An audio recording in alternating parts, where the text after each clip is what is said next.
Morning fourth class. सो बच्चों, मैंने आपको वर्कशीट दी थी। आई होप आपने वो वर्कशीट कर ली होगी।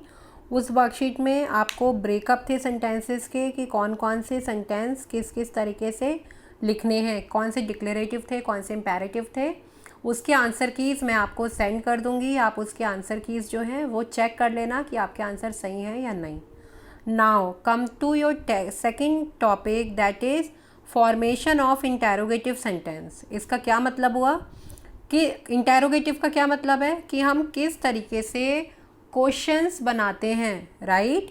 कि हमें क्वेश्चन वाले सेंटेंस कैसे बनाने चाहिए, जैसे आप क्या कर रहे हो, क्या आपने खाना खाया, क्या आप सो चुके हो, तो ये वाले सेंटेंस कैसे बनते हैं। ठीक है, अब आप देखो बेटा, आपकी बुक में एग्जाम्पल है, Ravi go to school, right.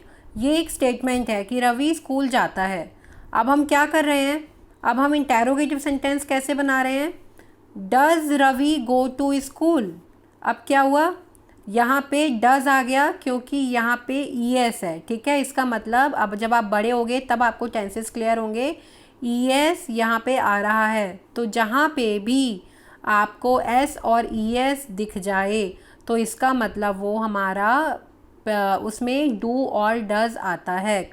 ठीक है, सो अब अगर ईएस जो है इसका यहाँ पे आ गया डू के बाद, तो गो सिंग दो दो बार नहीं आता। ठीक है, तो क्या होगा, does Ravi go to school. इसका कैसे होगा, does Ravi go to school. Next, mother cook the food. Mother ने खाना बना लिया।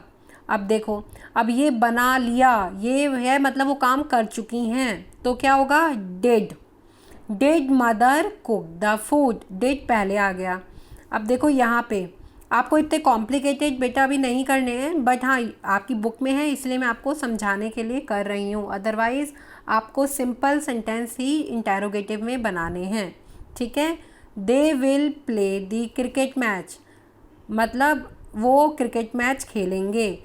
तो क्या हुआ, इसका विल पहले आ गया। देखो यहाँ पे will they play a cricket match.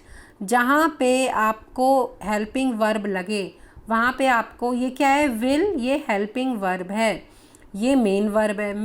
Verb क्या होती है बेटा, आपको पता होना चाहिए, you are in fourth class. Action words जो हमें बता रहा है कि हम कर क्या रहे हैं, जैसे यहाँ पे खेलना, तो खेलना हमारी मेन वर्ब हो गई। ठीक है, यहाँ पे देखो टेक, लेना, यहाँ पे काम करना, तो ये करना हमारी मेन वर्ब हो गई। अब यहाँ पे खेलना, खाना बनाना, ये क्या हो गई, हमारी मेन वर्ब। अब इससे पहले अगर कोई भी लगा है वर्ड, वो हम हमेशा आगे कर देंगे। इंटेरोगेटिव सेंटेंस में helping verb comes in the first, सबसे पहले हेल्पिंग वर्ब आती है, उसके बाद सब्जेक्ट आता है। Will they play cricket. अब देखो, she has done her homework. अब यहाँ पे मेन वर्ब है डन और हैज़।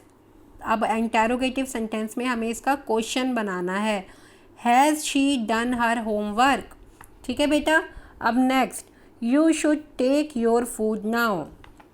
अब यहाँ पे क्या है, यू और टेक के बीच में क्या है, should you take your food now. ठीक है, ये इस तरीके से सेंटेंस हैं। आपको क्या करना है, आज का आपका कोई होमवर्क नहीं है, आपको बस आज ये समझना है कि इंटेरोगेटिव सेंटेंस किस तरीके से चेंज होंगे। इंटेरोगेटिव सेंटेंस में क्वेश्चन मार्क लगना होता है, और क्या होता है, ये जैसे मेन नाउन है ना, ये अभी हमने नाउन पढ़ा था, नाउन और जो हमारा मेन वर्ब है उसके बीच में अगर कोई भी हमारी हेल्पिंग वर्ब है वो हमेशा पहले आ जाती है सब्जेक्ट से। ठीक है बेटा, आपको इसी तरीके से मैं आपको अभी कुछ और भी एग्जाम्पल्स कराती हूँ, बट ये होमवर्क अभी नहीं करेंगे। पहले आप समझो इंटेरोगेटिव सेंटेंस होते क्या हैं, किस तरीके से इंटेरोगेटिव सेंटेंस बनते हैं। ठीक है, तो कैसे बनते हैं इंटेरोगेटिव सेंटेंस, कैसे बनते हैं, जहाँ पे हमारा क्वेश्चन मार्क आना हो कि हाँ हमारा क्वेश्चन मार्क है, और हम हमेशा सबसे पहले जो हम सेंटेंस स्टार्ट करें वो हम हेल्पिंग वर्ब से करें, या फिर कुछ सेंटेंस ऐसे होते हैं जिसमें व्हाट, व्हेन, होम, व्हेन आता है। ठीक है, बट आपको अभी सिंपल सेंटेंस करने हैं। आपको टफ सेंटेंस नहीं करने हैं और मैं अभी नहीं दूंगी वरना आप कंफ्यूज हो जाओगे, ठीक है। तो सबसे पहले आप ये समझो, आपको एक्सरसाइज कल करवाएंगे, ठीक है बेटा। Okay, good day students.